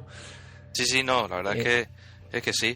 Es como el personaje nexo de unión entre todos los demás, ¿no? Es un personaje además muy atípico, totalmente desubicado en la sociedad en la que se encuentra, y que está enfrascada desde hace más de 150 años en la persecución de un grupo terrorista, ¿no?, que se hace llamar los Guardianes del Ser, que es para explicarlo un poco, es un grupo convencido de que la raza humana está siendo manipulada desde hace tiempo por un alienígena que se hace llamar el Aviador Estelar, ¿no? Sí. Y la verdad es que este es un recurso bastante común, ¿no?, el crear una especie de leyenda, ¿no?, ahí en torno a alguna misteriosa figura, ¿no?, pues que sirva como eje central de la novela, ¿no? Pero la verdad es que funciona muy bien. Sí, no, le da muy bien. Aparte, Paula es un personaje con muchísima fuerza. Sí. Ella tiene mucha fuerza y, bueno, dentro del libro se explican quién es, pero es una de las grandes personajes, tiene muchísima entidad dentro del libro. Además que es un personaje atípico, yo decía que era atípico, vamos a explicarlo un poco si quieres, porque es una mujer que se crió, además, en este mundo que tú decías que estaba como apartado, ¿no? Que Sí. Es un mundo que vive como en el siglo XIX, ¿no? No usa la tecnología, es gente que solo vive una vida, no se rejuvenece, y es una especie de sociedad que se implanta ahí con unos ideales utópicos, ¿no? Y que a su población la va determinando genéticamente para cumplir una función, ¿no? Entonces esta Paula Mio es una mujer a la que se la ha determinado genéticamente que tiene que servir para ser agente de policía, ¿no? Para poner la justicia por delante, caiga quien caiga, ¿no? Sí. Y es un personaje, pues eso, que es una policía inflexible, ¿no? O sea, no es capaz de saltar por alto ninguna injusticia, ni de hacer ningún chanchullo, ni de nada, ¿no? Porque incluso su propio cuerpo se rebela, ¿no? Contra esa reacción. Tiene muchos problemas consigo mismo para poder eso. Es más, uno de los apartados que creo que lo podemos decir sin spoilear es el de el juicio con su familia. Sí, es una mujer que, bueno, en la adolescencia o en la niña, cuando es bebé es robada de este mundo en el que la han creado genéticamente la han modificado genéticamente y se la llevan fuera, ¿no? Entonces crece en la Federación, en un planeta de la Federación normal y corriente. Pero los que ella creía que eran sus padres no lo son realmente, ¿no? Son los que la robaron. Y bueno, se da la circunstancia de que la tía, cuando se entera, pues está modificada genéticamente hasta tal punto que denuncia a sus padres y testifica contra ellos en el juicio, ¿no? Sí, sí. Porque no puede tolerar no hacer justicia, ¿no? No, es implacable en ese sentido. Además es una especie de mito en toda la Federación, ¿no? Una especie de mito policial precisamente por esto, ¿no? Sí. Lo normal es que cuando dices la imagen ella en el juicio denunciando y condenando a eso. También podemos comentar sobre los dos creadores de la tecnología. Sí, hay de la dos personajes de agujeros de gusano también. con Ozzy y con Sheldon. Y Ozzy Isaac, que es uno, y el otro es Nigel Sheldon, ¿no? Sí. Son los dos chavales que en el siglo XXI en una universidad pues consiguen descubrir la tecnología de los agujeros de gusano, ¿no? Y bueno, evidentemente pues esto los lanza a la fama, los lanza al estrellato. Son en el siglo XXV son multimegamillonarios y son los propietarios de la empresa que domina este tipo de tecnología, ¿no? En la Federación. Sí, cada uno con una visión del mundo total y radicalmente diferente. Claro, Nigel Sheldon es, digamos, el que realmente se ocupa de la empresa, de gestionarlo todo. Es el típico pues líder de una dinastía que interviene incluso en el gobierno de la Federación, ¿no? Y el otro, el Ozzy Isaacs, pues es el típico cabra loca, viva la vida, ¿no? Sí. Que bueno, es millonario, pero se dedica a pirarse por ahí y no a padecer en decenas de años muchas veces, ¿no? Sí, bueno, estoy podrido de dinero, ¿qué hago? Como me da igual el dinero, me voy por ahí. Bueno, el tío se ha construido una especie de asteroide privado incluso, ¿no? Tiene su propio asteroide con una casita pequeñita. Sí, con una entrada privada de agujero de gusano hacia ahí y bueno, es alucinante, ¿no? La verdad es que es totalmente alucinante. Sí, no, son dos visiones de la empresa diferentes y dos visiones del mundo totalmente diferentes entre sí, hasta el plan de eso. Uno está dentro de la empresa y se ha modificado para llevar la empresa bien, y el otro pasa hasta las narices de todo y se va y su historia es muy muy importante también y muy muy interesante. Sí, porque luego se va a recorrer los senderos de los Sylphen, ¿no? Sí. Bueno, los Sylphen, no lo hemos dicho, es una raza alienígena que se encuentra en la humanidad en su expansión, pero bueno, yo los llamaría directamente elfos, ¿no? Porque son un calco a los elfos, ¿no? De toda la vida, del mundo de la fantasía. Y mira, enlazando con el tema de la religión, del que hablábamos antes, con el tema de los Sylphen, ahí también hay, porque como yo decía, bueno, Hamilton pues se fuma la religión casi prácticamente, ¿no? de su sociedad, pero luego por otro lado, ¿no? y como contraposición a todo esto que habíamos dicho de la religión y de ausencia de religión, es de reconocer que luego el tío nos la mete doblada, ¿no? Con el tema de los Sylphen, ¿no? Sí, solamente muy Sí, porque es una raza que recorre la galaxia a través de místicos senderos, ¿no? Misteriosos, en bosques, en los que la tecnología además no funciona y en los que hay que recurrir pues a la ya olvidada espiritualidad, ¿no? Ahí mete un poco de... No sé qué opinarás tú de los Sylphen. El palacio de la Ciudadela de Hielo creo que se llama así. Sí. Es un lugar donde no entra la tecnología y donde ahí sí que es el momento de... Ese sí que es el momento de más espiritualidad, más religioso. Es uno de los mundos a los que llega Ozzy, este personaje que hablábamos, en su peregrinaje por los senderos Sylphen, ¿no? Es un mundo helado. Y bueno, este hombre pues hace un peregrinaje, se marcha cuando quiere la verdad que hablar con los Sylphen y que le cuenten un poco de qué es lo que hay en Dyson Alpha, ¿no? Tras la barrera esta que habíamos hablado, ¿no? Y se va por ese camino pues para averiguarlo. Hay como dos especies de caminos, uno el de Ossie, que va por el tema de los Sylphen, y otro el de Nigel Sheldon y la Federación, pues con sus expediciones a la estrella, a Dyson, ¿no? Sí. Al sistema Dyson.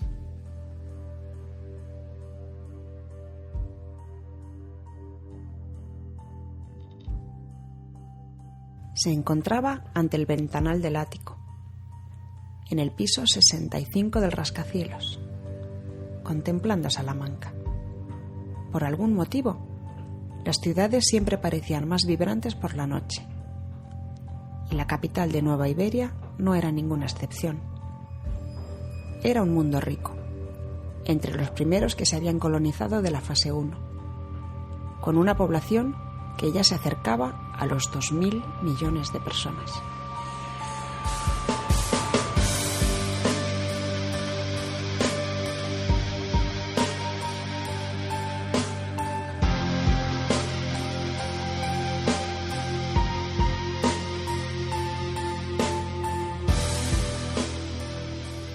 Expediciones de las que no hemos hablado tampoco, por cierto, porque claro, vamos a ponernos en situación. Estamos en este siglo XXV, en esta sociedad que hemos descrito, con ausencia de ejércitos, con ausencia de flota espacial, porque no es necesaria, y de repente se presenta esta incógnita de la estrella de Dyson Alpha, ¿no? Una super barrera que ha encerrado un sistema estelar entero y que no sabemos lo que hay allí, ¿no?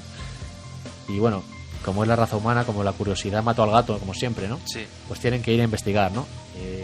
¿Qué pasa? Que esta estrella se encuentra a 1000 y pico años luz, una distancia a la que todavía no llegan los agujeros de gusano de la humanidad, porque esto va avanzando por fases. Ahora mismo están en la fase 3 y se ven en la tesitura de que tienen que construir una nave espacial, ¿no? Para ir allí. Una nave espacial que además desarrollan una tecnología muy curiosa, ¿no? Que no es una nave espacial al uso, sino que se mueve a través de todos estos años luz utilizando la propia tecnología de los agujeros de gusano, pero aplicada al espacio. Al espacio, ¿no? Sí, porque no controlan, no tienen capacidad de viajar. Aparte es una nave que viaja muy lenta, porque tiene que abrir un agujero de gusano, entra al agujero, sales del agujero, que estás a lo mejor a 2 años luz, pues vuelves a abrir otro. La tecnología del agujero de gusano la tienen así un poco controlada, pero no para naves espaciales. Claro, no, pero a partir de que ocurre esto empiezan a desarrollarla y luego al final del libro y del segundo libro ya controlan esa tecnología de una manera brutal, ¿no? Sí. Porque van desarrollando cada vez naves mejores. Entonces la forma de viajar a través de grandes distancias de estas naves es, pues por hacer un símil con el hiperespacio de toda la vida, ¿no? Y la velocidad de la luz. O sea, ellos abren un agujero de gusano en el que entra la nave y la nave sale pues X años luz más adelante, ¿no? Algo así podría ser. Sí. Creo que el motor es motor VLC, que eso te permite abrir agujeros pequeños. Sí. Claro, entonces a lo mejor en recorrer los 1000 años luz de distancia que les separan de Dyson Alpha, pues se emplean varios meses, ¿no? Hasta que llegan allí. Tardan bastante tiempo, la verdad. Entonces, bueno, pues crean esta nave que la llaman Segunda Oportunidad y mandan una expedición allí a Dyson Alpha a ver qué es aquello. ¿Qué ocurre? Pues bueno, como os podéis imaginar... ¿Qué ocurre? Nada del otro mundo. El libro abren la caja de Pandora, ¿no? Tampoco vamos a dar detalles excesivamente porque lo que queremos es animar a nuestros lectores a que se los lean, ¿no? Abren la caja de Pandora y lo que encuentran allí dentro, pues... supone una amenaza contra la propia raza humana, ¿no? La raza humana se enfrenta a la extinción propiamente dicha, ¿no? Literal. ¿Y qué ocurre? Pues, ¿a cuento de qué venía todo esto? Pues a que estamos... se ven inmersos en una guerra que tienen que luchar sin ejército y sin flota, ¿no? Sin flota de naves. Empiezan a toda leche a construir naves espaciales, a mejorar su tecnología de naves espaciales. Y hay un detalle muy curioso que a mí me llama la atención en este sentido. Y es que es que representa fehacientemente la naturaleza que tenemos, ¿no? Del ser humano. Estamos hablando de una sociedad humana de dentro de 400 años que pese a que ha evolucionado en muchos aspectos, sigue mostrando muchas de las miserias que tenemos hoy día, ¿no? Y estamos hablando de cómo, mientras la raza humana se enfrenta a la extinción, muchos de los dirigentes de la Federación siguen más preocupados por el coste económico y por las consecuencias económicas que produciría emplear todos los recursos en tratar de defenderse, ¿no? De construir naves y demás. Y están más preocupados por los mercados, por el efecto en los mercados financieros, Sí. que por salvarse, ¿no? De la extinción. O sea, es que es absurdo, pero es totalmente realista como somos, ¿no? La frase del libro es: no sé cómo aceptar a la sociedad una subida de impuestos. Sí, sí, es esa alucinante. es la frase clave de eso. No Es sé que es cómo demenci- aceptar a la sociedad una subida de impuestos. Claro, es realmente demencial, porque es que es el vivo reflejo de nuestra sociedad, pero llevado al límite, ¿no? Sí, sí. Estamos frente a uno de los males que nos aquejan hoy en día, y además está la cosa muy de actualidad estos días con el tema de la Spanish Revolution, de que estamos viviendo, ¿no? En primera persona, el movimiento del 15 de mayo, la democracia real y demás, ¿no? Y todas las manifestaciones callejeras, ¿no? Que se están sucediendo en estos días por toda España, ¿no? Con la acampada Sol como máximo exponente, pero vamos, en todas las ciudades españolas, incluso se extiende ya por Europa, y que reclaman, por un lado, eso, ¿no? Que ese poder financiero y económico que realmente es el que nos gobierna, a través de políticos que no son más que títeres, pues acabar con ello, ¿no? Pero aquí en la estrella de Pandora vemos un reflejo llevado al límite de esto, ¿no? Sí, hay muchos problemas. No, es que también es un choque brutal contra toda una sociedad que vive bien, vive bastante bien, queramos decir, vive bien, y de pronto se encuentra con algo que no ha vivido en 400 años, porque no lo han vivido en 400 años. Te encuentras con algo y la gente del otro lado de la Commonwealth no lo asimila, no asimila lo que son los ataques. Claro, hasta que no empiezan a ver caer planetas de la Federación, ¿no? En la invasión, Sí, sí. No empiezan a decir, hostia, Pues que esto va en aquí serio. Claro. Y estamos hablando de... Bueno, la primera oleada de invasión son los 13 perdidos, que los llaman, son los primeros 13 planetas de la fase 3, los más alejados de la Tierra, pero estamos hablando de miles de millones de desplazados, ¿no? Que consiguen bueno, ahí no vamos a destripar el libro, pero una situación realmente crítica, ¿no? Como no ha vivido la humanidad nunca. Y aún así, enfrentándose a la extinción, están los dirigentes pensando en los mercados económicos, en los mercados financieros, pero vamos a ver, si es que mañana no va a haber mercados financieros, que nos vamos a morir todos, ¿no? Sí, es una cosa, no...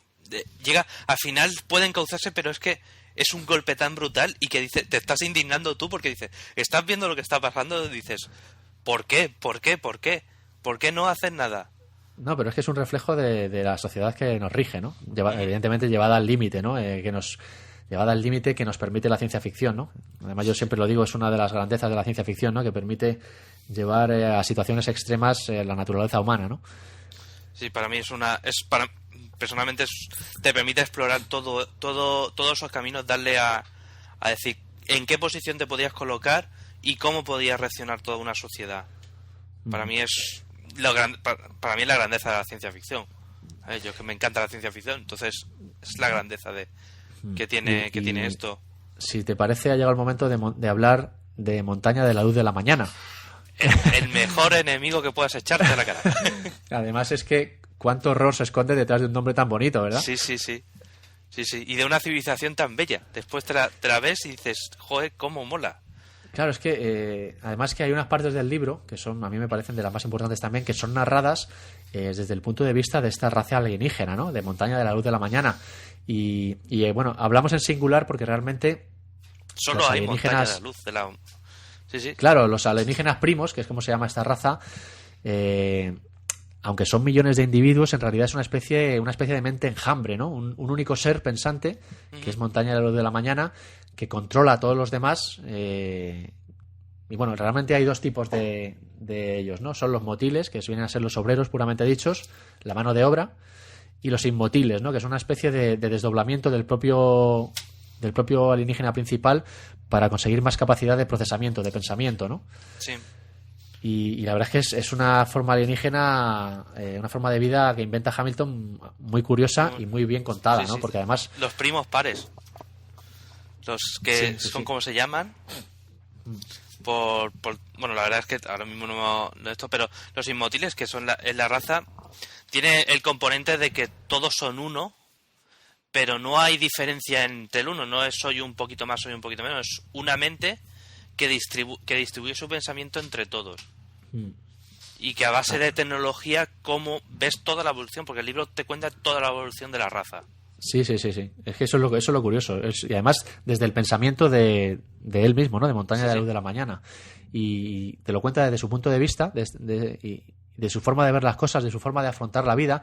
Y además podemos ver que es una forma de afrontar la vida diametralmente opuesta a la de la raza humana, ¿no? Es una mente carente de cualquier tipo de empatía, de cualquier sentimiento, imposible razonar con él. Y su única motivación es expandirse sin límite y exterminar cualquier otra forma de vida distinta a la suya, ¿no? A la cual ve como una amenaza, ¿no? No concibe de ninguna de las maneras poder coexistir en la galaxia con otra forma de vida pacíficamente, ¿no? Aparte se ve porque los inmotiles, que es esta raza, pero hay dentro de la misma raza hay no diferentes facciones, pero cada inmotil cuando se une se genera su propia colonia, pero otro genera su otra propia colonia que es diferente. Entonces ves el choque entre culturas de los propios inmotiles. Se pueden llegar a enfrentar entre ellos, claro. Sí, no, si tienen unos enfrentamientos que pueden ser... Sí. Bueno, la verdad es que cómo lo narra el libro, la verdad es que es interesante, es muy interesante. Esta parte también es muy interesante. Y bueno, esto es a lo que se enfrenta la raza humana, ¿no? A la extinción total, porque tienes enfrente a alguien que no va a razonar contigo y que no va a parar hasta que no te pisotee por completo, ¿no? Sí, y bueno, se puede llamar... no sé si te has leído Ender. Sí. A esta raza se puede conocer como Baresle. Sí. Esa categorización que hace el juego de Ender de las razas es algo interesante. Una raza que no puedes comunicarte con ella, no tienes posibilidad, entonces te ves abocada a una guerra por la propia incapacidad de comunicarte con ellos. Por la propia supervivencia, además, porque es que no tienes otra. Bueno, pues nada, y la verdad es que es una lectura muy recomendable. Además, la Estrella de Pandora, que es la primera parte, como decíamos, termina casi pues con las espadas en alto, ¿no? Con un enorme cliffhanger que nos hace abalanzarnos sobre la segunda parte, Judas desencadenado, si tenemos la suerte de tenerlo al lado, ¿no? Si no, pues nos comeríamos las uñas hasta que consigamos hacernos con él. Yo me lo comí durante 6 meses. 6 meses de agonía fueron inmensos. Aparte es que este libro no lo conocía.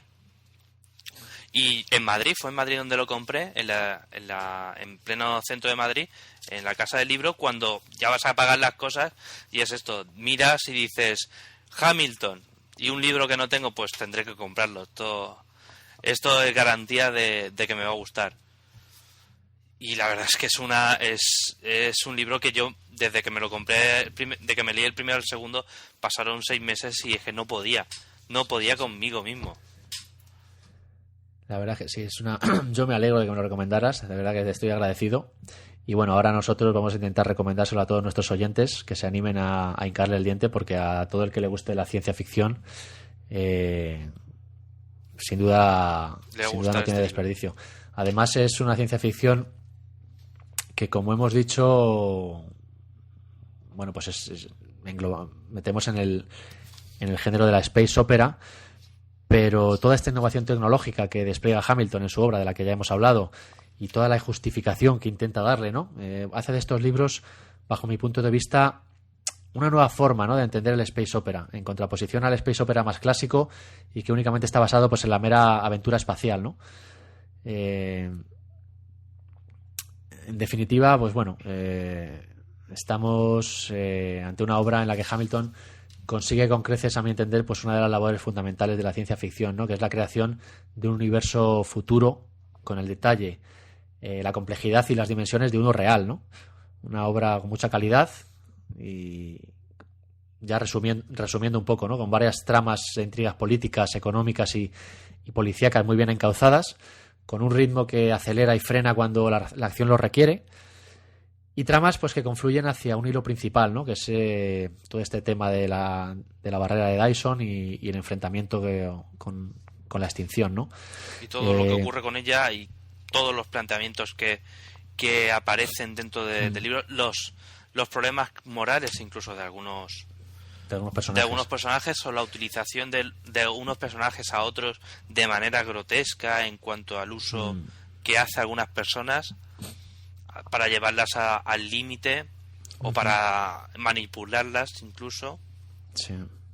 Sí, además sin duda un gran abanico de personajes y también de situaciones que, bueno, que pese a los dispares que resultan, pues acaban casi formando un todo, ¿no? Que además sirve como contrapunto de la otra parte importante de la novela, que es la confrontación bélica por la supervivencia, ¿no? Que de la que ya hemos hablado.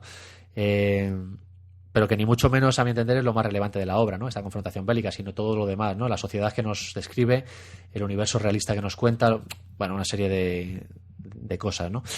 Y además yo me quedo especialmente con este universo, ¿no? Y esa sociedad futura tremendamente detallada, tremendamente verosímil y con un sinfín de tecnologías que producen un sinfín de cambios, ¿no? en nuestra sociedad. Para mí uno de los puntos pues más interesantes de la obra, sin duda. Yo me atrevería a decir que una obra abocada a convertirse pues en referente del género, ¿no? Un soplo de aire fresco para el space opera, sin duda. Sí, y necesario también, porque estábamos un poco enquilosados. No había nada nuevo, al menos para mí. No había nada nuevo y a mí me ha devuelto las ganas de volver a leer este tipo de novelas. Además, una obra que también está llena de, ahora que caigo en la cuenta, también está llena de guiños, ¿no? Hacia la ciencia ficción clásica. Sí. Uno me viene ahora a la mente, a la memoria, por ejemplo, uno de los planetas de la Federación hay un refugio Huxley, ¿no? En claro homenaje a Aldous Huxley. Sí. No sé si tú te acordarás de alguno más, pero hay varios. Tengo constancia de que hay varios. Sheldon, uno de los protagonistas, también tiene a Harry Sheldon.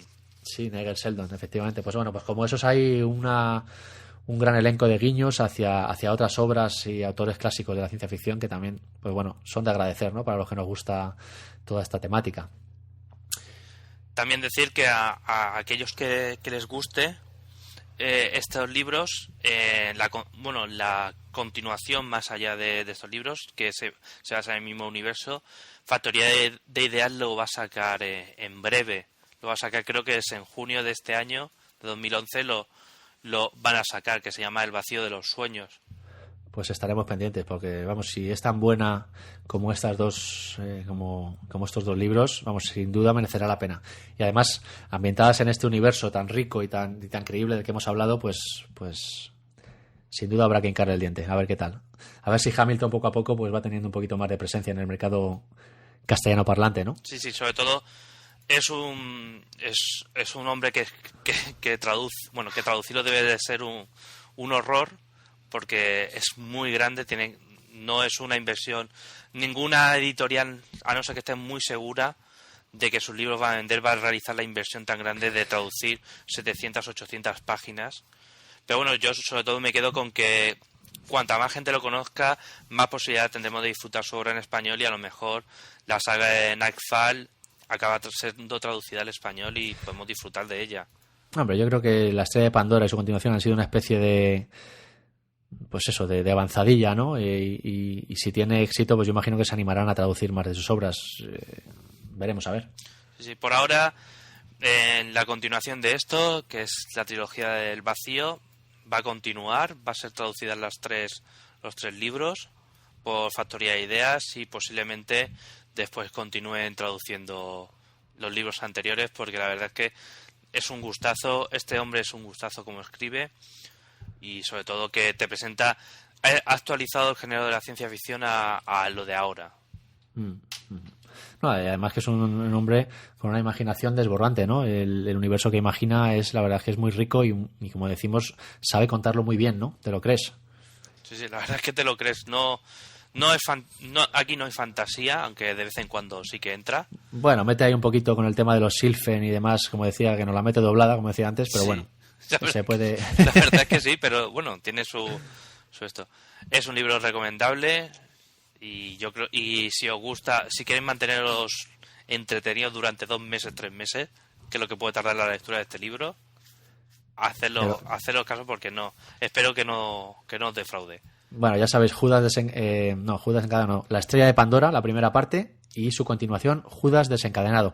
Además, que no lo había mencionado, podéis leer una pequeña reseña escrita por mí sobre la estrella de Pandora en elojeador.com. Sí. Es una página, bueno, con la que colaboro de vez en cuando, y donde hacemos críticas literarias, pequeñas reseñas literarias. Hace unos meses hice yo la reseña de la estrella de Pandora, y podéis echar un ojillo también para adentraros un poquito ya, para que os animáis a leerla después de escucharnos. Y bueno, pues JJ, no sé si querrás añadir algo más, casi nos podemos ir despidiendo. Sí, yo creo que sí, porque la verdad es que ha sido una cosa grande. A mí me ha encantado estar aquí contigo. Y bueno, la verdad es que, y sobre todo hacer una reseña de un libro que me gustó tanto y poder hacerla en un sitio como este, pues estoy encantado. Bueno, que sepas que eres el artífice de todo, desde aquel día que me lo recomendaste, eres el artífice de todo esto. Si no hubiera sido por ti, nunca habríamos hecho este podcast. Pues estoy muy agradecido y bueno, la verdad es que encantado. Bueno, pues encantado con haberte tenido aquí. Si te parece, antes de despedirnos del todo, y como siempre, pues vamos a cerrar con una promo de otro podcast. Y hoy la que he elegido es la de un podcast que ha empezado hace poquito, pero del que yo ya la verdad es que soy fan incondicional, ¿no? Desde el primer episodio. Se llama Cielo Nuclear y viene a hablarnos, pues bueno, de las posibles formas de extinción de la raza humana, ¿no? Cada capítulo se centra en una posible forma en la que la raza humana se extinguirá algún día. Y no sé si lo conoces, pero la verdad es que es un podcast original y muy curioso, ¿no? Está en Radio Podcastellano.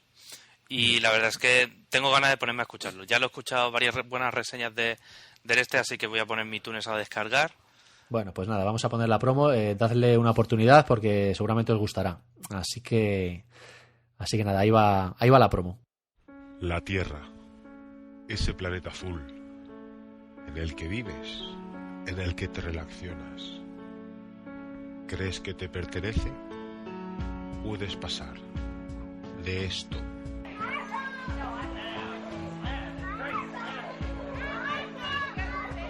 a esto otro.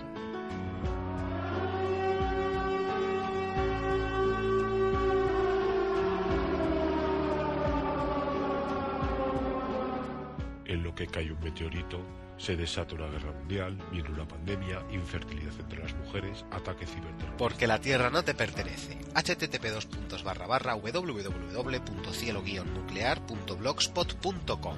Síguenos. ¿Ya están todas? Nah. Cambio del clima, acercamiento del Sol, giro de la corteza terrestre, enfriamiento del núcleo terráqueo.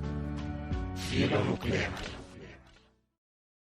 Y bueno, pues nada, después de la promo, ya JJ, ahora sí que nos despedimos.